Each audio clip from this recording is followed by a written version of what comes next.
अस्सलाम वालेकुम। सुनिए मराठी के अल्फाज और मायने स्टैंडर्ड थर्ड। शब्द आणि अर्थ सांगा। शब्द आहे झोका। झोका बोलो सीमा। हाँ। बाबा रुखसार बोलो। अब्बू सिया। अनस बोलो। ठीक। ससा मुबशरा।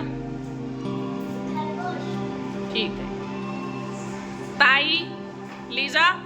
ताई का मतलब बोलो लीजा। कौन सी बहन, छोटी के बड़ी? हाँ ठीक, सिट डाउन। तो देखिए, सीखिए, एंजॉय कीजिए। मिलते हैं अगली वीडियो में, तब तक के लिए अल्लाह हाफिज़।